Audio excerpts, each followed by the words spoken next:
6년차 지금 하고 있습니다. 옛날에는 부모님과 소통을 전화를 통해서 자주 소통을 하면서 우리 개똥이가 이렇게 성장하고 있고 너무 잘하고 있다. 뭐 집에서는 어때요? 소통을 했다면 요즘 세대는 전화보다는 문자, SNS 이런 걸 통해서 부모님과 소통을 좀 하는데 저도 지금 현재 그러고 있고 사진을 찍어서 보내주면서 피드백을 드려도 굉장히 좋은 내용이긴 한데 그래도 통화를 좀 더 하는 게 낫지 않을까. 문자로 계속 이렇게 간단하게 갈까?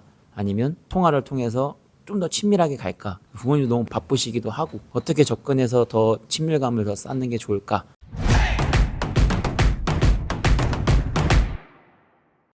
이게 이제 생각을 해보면 예를 들어서 명절 때가 됐어요. 그러니까 제자가 문자 하나 온 거하고 전화 온 거하고 어때요? 전화 온 게 훨씬 낫죠. 우리도 뭐냐면 관장님도 바빠. 뭐 다른 걸 뭐 하고 있는데 자꾸 전화 오는 것도 귀찮지. 우리가 상대방을 배려한다 그러면 그냥 문자를 하나 보내는 거죠. 문자도 안 보내는 것보다 나으니까. 근데 실제로 전화를 통화하는 게 훨씬 더 정감이 있어요. 그러니까 우리가 이제 학부모들하고도 예전에 통화를 많이 했다는 걸 한번 생각을 해보자고요. 그 왜 그렇게 됐는지. 그때는 애들과의 관계성이 되게 좋았고 친밀감이 많았어. 그래서 할 이야기들이 많았던 거예요. 대화할 내용들. 근데 통화할 내용이 별로 없는 거예요. 그러니까 애에 대해서 뭔 얘기를 하지? 전화해서 뭔 얘기를 하지? 이러다 보니 할 게 없는 거예요. 그러니까 제가 예전에 처음으로 사범으로 제가 갔을 때 모든 부모님한테 전화를 다 했어요. 새로운 사범 누구입니다. 제가 앞으로 아이들이 이렇게 지도할 거고요. 제가 며칠 동안 우리 성호를 봤는데 성호가 이런 모습이 너무 예쁘더라고요. 너무 예뻐서 제가 더 많이 열심히 지도하도록 하겠습니다. 잘 지켜봐 주세요. 이런 얘기도 했어요. 그냥 인사하고 이렇게 말하는 형태 이런 건데 우리 또한 코로나를 지나면서 관계성이 좀 떨어지니까 어색하고 맨날 통화하던 사람은 통화하는데 안 하다가 한 3년 만에 한번 통화하려니까 어색한 거거든. 거리를 만드는 게 중요하다. 통화를 하는 건 무조건 좋다라고 저는 생각이 들어요.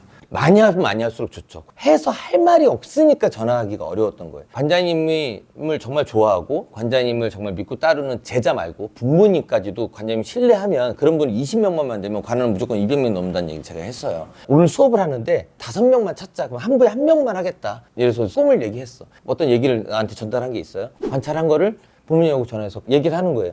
부모님, 제가 오늘 이렇게 운동을 하고 막 하는데 이런 얘기를 했어요.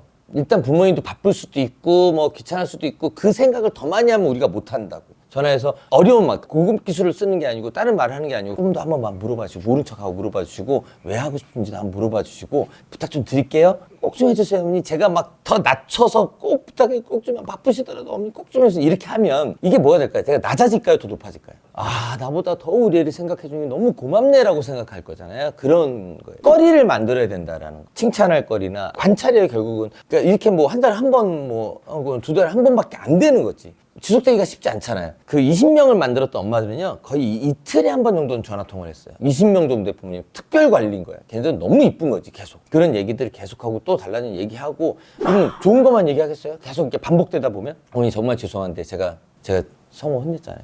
아니 이 자식이 너무 잘하는 놈이 약간 오늘 짝다리를 짚고 있는 게 다른 애들은 다 그래도 괜찮아. 알잖아요 제 성호 얼마나 이뻐하는지. 근데 성호가 그러는 거예요. 제가 오늘 기분이 좋겠어요 어머니? 이런 얘기들도 막 하는 거죠. 고민도 얘기를 하는 거예요 부모님하고. 아 옆에서 자꾸 마케팅하고 선물 주고 막 아이패드 주고 막 이렇게 한다고 하는데 아 저는 해야 돼요 말아야 돼요.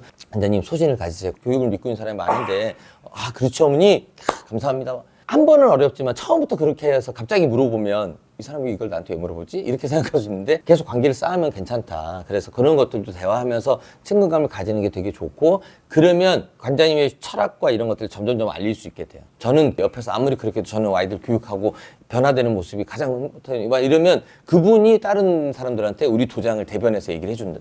훨씬 더 그게 가장 이롭고 좋다.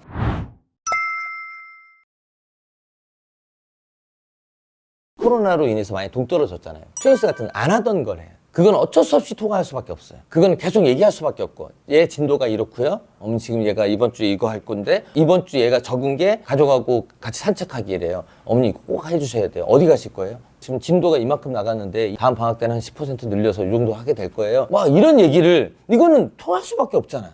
그러니까 이 거리가 굉장히 좋다라고 저는 생각을 하는 거예요. 공부하는 습관이나 이런 것까지 잡겠다고 하면서 그렇게 얘기하면 상담을 할 수밖에 없고 부모랑 통화를 안 할 수가 없으니까 상담이 되게 중요하다고 얘기를 했잖아 우리가. 뭐 예를 들어서 5분인데 엄마는 욕심이 많으니까 10분 20분을 해라 막 이렇게 얘기를 하면 전화해서 어머니 지금 습관 들인 게 중요하다 그랬잖아요. 10분만 할 수 있게끔 해주시고 더 이상 욕심 안 부렸으면 좋겠습니다. 그럼 부탁드릴게요. 뭐 이런 얘기도 할 수 있게 되니까 그런 식의 상담을 할 수 있기 위해서는 관찰을 해서 더 이제 관심 있게 봐서 부모님하고 같이 피드백을 할 수 있게끔 만들어야 된다는 거리를 찾아야 돼요.